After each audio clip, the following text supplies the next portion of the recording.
আমার নাম প্রিয়া। আমি বাঙালি। আমার দাদা ও বৌদির সাথে থাকি। আমি যখন ছোট ছিলাম তখন আমার বাবা মা দুজনই মারা যান। মারা যাওয়ার আগে আমার বাবা মায়ের একটাই চাওয়া ছিল আমার দাদার কাছে, যে তুই আমার মেয়েটাকে ভালো করে দেখাশোনা করিস। কারণ আমরা অনেক গরিব ছিলাম। বাবা মার অনেক বড় একটা রোগ হয়ে সেই রোগে দুজন একসাথেই মারা যান।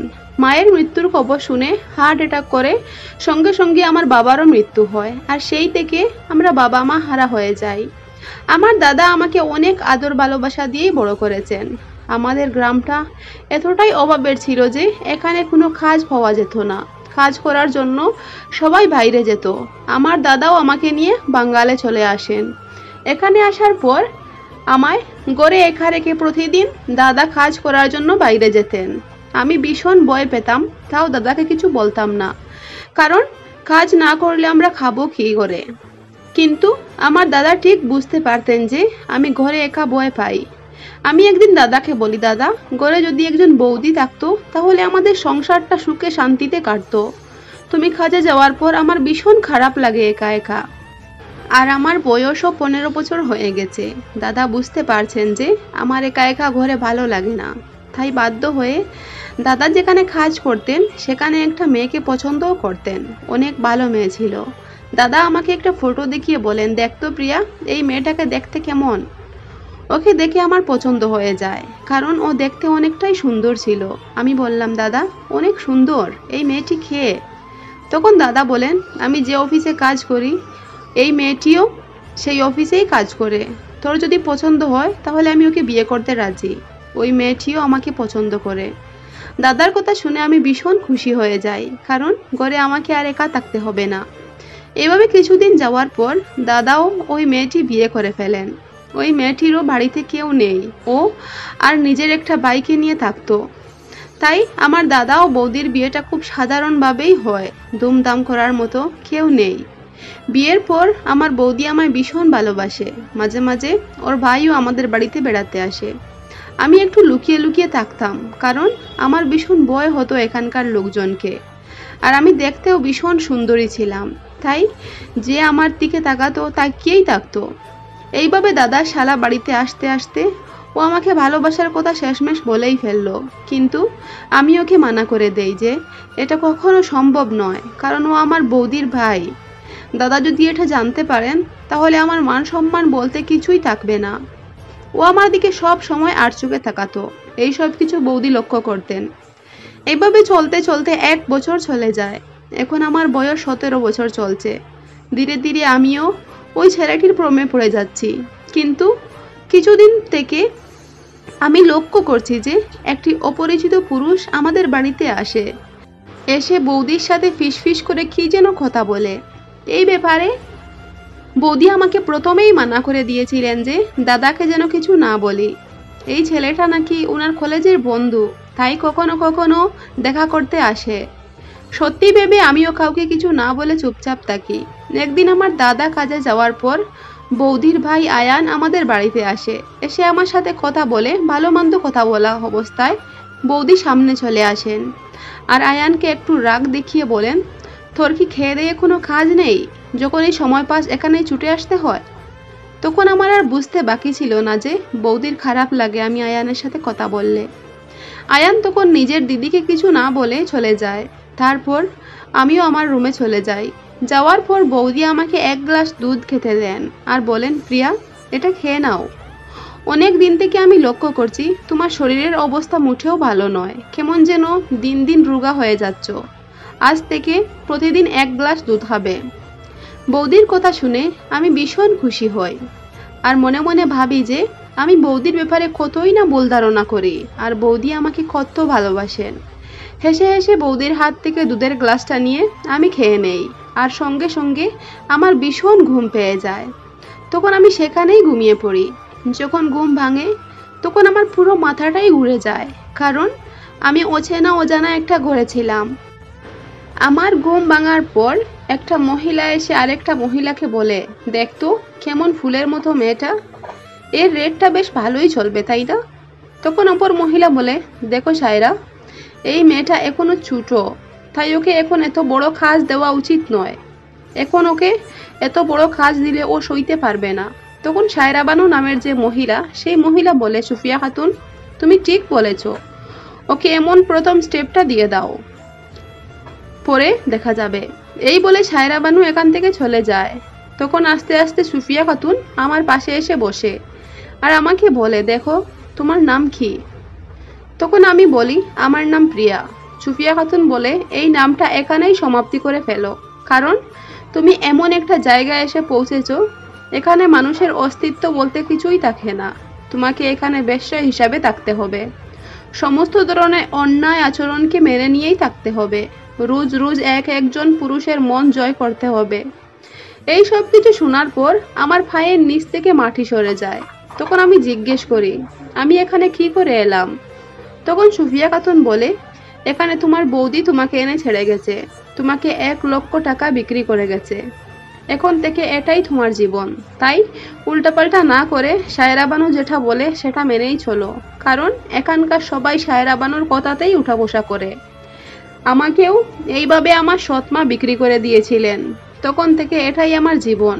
প্রতিদিন রাতে একটা পুরুষের মন জয় করতে করতে আমার জীবনটা প্রায় শেষ হওয়ার পথে। এইসব শুনে আমার মাথাটা পুরোপুরিভাবে ঘুরে যায়। কোথায় থেকে কোথায় চলে আসলাম আমি। তারপর সুফিয়া খাতুন আমাকে একটা ঘরে নিয়ে যায় আর নতুন বউদের মতো আমাকে সাজিয়ে বসিয়ে রাখে। রাত হবার পর একটা পুরুষ এসে আমার ঘরে ঢুকে। তখন আমার কাছে সুফিয়া খাতুনও বসেছিল। সুফিয়া খাতুনকে বলে, এটা কি নতুন? তখন সুফিয়া খাতুন বলে, হ্যাঁ, ও আজ প্রথম এসেছে, তাই ও কখনো সামান্য টাকায় বিক্রি হওয়ার মেয়ে নয়। এই কথা শোনার পর ওই পুরুষটি 50,000 টাকা সুফিয়া খাতুনের হাতে তুলে দেয় ও বলে, যাও তোমার মালকিনের কাছে দিয়ে দাও। তখন চুপি চুপি সুফিয়া খাতুন আমার হাতে কিছু রসুন দিয়ে বলেন, এটা তুমি তোমার নাভিতে মালিশ করে নিও। এই বলে চলে যায় সুফিয়া খাতুন। সুফিয়া খাতুন চলে যাওয়ার পর আমি ওই পুরুষটির পায়ে ধরে ভীষণ কান্নাকাটি করতে থাকি, কিন্তু এত পাষাণ একটা মানুষ, আমার কান্না শুনে ওর একটুও দয়া হয়নি। যখন দেখলাম আমি নিজেকে রক্ষা করতে পারবো না, তখন সুফিয়া খাতুনের কথা মতো রসুনটি আমার পেটেও নাভিতে মালিশ করে নিলাম। আমার বলতেও ভয় করছে যে পুরুষটি রাক্ষসের মতো ওর টাকার অধিকার ঠিক বুঝে নিল। সকাল হবার পর সুফিয়া খাতুন আমার রুমে আসেন, এসে আমাকে সান্ত্বনা দিতে থাকেন, কারণ রাত থেকে আমার 2 চোখ দিয়ে অজরে জল পড়ছিল। আর সারা রাত এটাই ভাবছিলাম যে আমার দাদা কি আমাকে একটুও খোঁজার চেষ্টা করছেন না? দাদাও কি আমাকে ভুলে গেছেন? আর যে আয়ান আমায় এত ভালোবাসতো, সে আয়ানও কি আমায় ভুলে গেছে? তখন সুফিয়া খাতুন আমায় বলেন, প্রথম দিন এমনটা হয়, পরে ঠিক হয়ে যাবে। আমাদের জীবনটা এমনই, কোথায় থেকে কোথায় নিয়ে আসে সেটা বোঝাও যায় না। এখন থেকে এভাবেই প্রতিদিন তোকে সবকিছু সহ্য করতে হবে।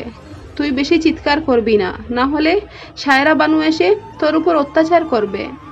এইভাবে প্রতিদিন একটা করে আমার ঘরে পুরুষ আসতো আর প্রতিদিন আমায় সবাইকে খুশি করতে হতো। কিন্তু সুফিয়া খাতুন সব সময় আমাকে মনে করেই দিত যে পুরুষের কাছে যাওয়ার আগে ঔষধ মাখানো রসুনটা যেন আমি আমার নাভিতে লাগিয়ে রাখি। এই রসুনের ব্যাপারে আমি সুফিয়া খাতুনকে জিজ্ঞেস করলে উনি কিছু বলতে চাননি। আমাকে শুধু এই কথা বলেন যে এটা তোর ভালোর জন্যই করছি, যাতে তুই অসুস্থ হয়ে না পড়িস। কিছুদিন পর আমি সকালে সুফিয়া খাতুনের ঘরে এসে ঢুকি, তখন আমার চোখ কপালে উঠে যায়, কারণ সুফিয়া খাতুন অজ্ঞান অবস্থায় মাটিতে পড়েছিলেন। আমি গিয়ে যখন ওনার গায়ে হাত দেই, তখন বুঝতে পারি উনি আর এই পৃথিবীতে নেই। চিৎকার করে কান্না করতে লাগি, কারণ এই বন্ধ পৃথিবীর মধ্যে উনিই ছিলেন আমার একমাত্র কথা বলার সম্বল। কিছুদিন উনি অসুস্থ ছিলেন, কারণ ভীষণ বয়সও হয়ে গিয়েছিল। তখন দেখলাম ওনার বিছানার উপর একটা চিঠি রাখা আছে, আর সেই চিঠিতে লেখা ছিল ওনার জীবনের সব গল্প। ও এটাও লিখে রেখেছিলেন যে তুই কখনো ঔষধ মাখা রসুনটা নাভিতে লাগাতে ভুলিস না, কারণ এই ঔষধ মাখানো রসুনটা নাভিতে লাগালে মেয়েরা প্রেগনেন্ট হয় না। তুই যদি চাস সুস্থভাবে জীবন কাটাতে, তাহলে এই কাজটা করতে ভুলিস না। আমি তোকে আমার মেয়ের চোখে দেখি, তাই ভালো থাকিস মা। এই চিঠিটা পড়ে আমার আরও বেশি কষ্ট লাগে। পৃথিবীতে মেয়েরা এতটাই অসহায় যে তাদের দুঃখ কষ্ট আর্তনাদ শোনার মতো কেউ নেই। এইভাবে চলতে চলতে হঠাৎ একদিন রাতে এইভাবে আমাকে সাজিয়ে ঘরে নিয়ে যাওয়া হয়। ঘরে ঢুকেই আমার মাথায় আকাশ ভেঙে পড়ে, কারণ এই বেশ্যার ঘরে আয়ান এসেছিল। আয়ান আমাকে দেখে ঘাবড়ে যায় আর বলে, প্রিয়া তুমি এখানে কি করছো, আর এখানে এলে কি করে? আয়ানকে দেখে আমি নিজেকে সামলে রাখতে পারিনি। আমার জীবনের সব সত্যি কথা আয়ানকে খুলে বলি। তখন বলে, আমি প্রথমেই এটা আন্দাজ করেছিলাম।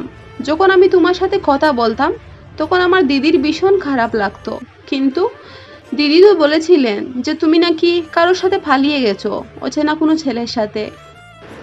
দিদি যে জামাইবাবুকেও এই কথাটাই বলেছে, আর তোমাকে এই অবস্থায় এখানে আমার দিদি রেখে গেছে। তুমি বাড়ি থেকে চলে যাওয়ার পর দিদি প্রতিদিন একটা ছেলের সাথে অবৈধ সম্পর্কে জড়িয়ে পড়েছিল। আমি ওকে ভীষণ মানা করতাম যে এইসব ভাব, এমন কাজ করিস না, কিন্তু জামাইবাবু বাড়ি থেকে বেরিয়ে যাওয়ার পর দিদি ওই ছেলেটিকে বাড়িতে নিয়ে আসতো। এইসব করতে করতে দিদি আজ ভীষণ অসুস্থ হয়ে পড়েছে, জানি না ও বাঁচবে কি না, তুমি বাড়ি ফিরে চলো। তখন আমি বললাম, দেখো আয়ান, এখন আমার এটাই জীবন, আর তুমি আমার দাদাকে ভুলেও বলো না যে আমি এখানে আছি। জানতে পারলে দাদা আমাকে নিতে আসবে, আর আমার মতো একটা কলঙ্কিনী মেয়েকে বাড়িতে নিয়ে গেলে এই সমাজের লোকেরা দাদাকে বাড়ি থেকে বের করে দেবে। তাই তুমি যেভাবে এসেছো এখান থেকে চলে যাও। তখন বলে, দেখো প্রিয়া, আমি তোমাকে খোঁজার জন্যই এখানে এসেছি, কারণ আমার দিদির উপর ভীষণ সন্দেহ হতো। যবে থেকে তুমি বাড়ি থেকে চলে গেছো তখন দিদির হাতে ভীষণ টাকা ছিল, ও বুঝতেই পারতো না যে টাকা দিয়ে ও কী করতো। আজ ও মৃত্যুর মুখে, ওর ভুলের প্রায়শ্চিত্ত করছে। দিদির হয়ে আমি তোমার কাছে ক্ষমা চাইছি। আয়ান আমাকে বেশি জোর করে নিয়ে যাওয়ার জন্য, কারণ 7 বছর থেকে আমি এখানে পতিতা হয়ে আছি। ও আমাকে নিয়ে বিয়ে করতেও পারবে না, এটা সমাজ কখনো মেনে নেবে না। তাই জীবনের যতটুকু বাকি আছে আমাকে এখানেই কাটাতে হবে, এটাই আমার জীবন। গল্পটা এখানেই শেষ করলাম। ভালো লাগলে চ্যানেলটা সাবস্ক্রাইব করে পাশে থেকো। ধন্যবাদ বন্ধুরা।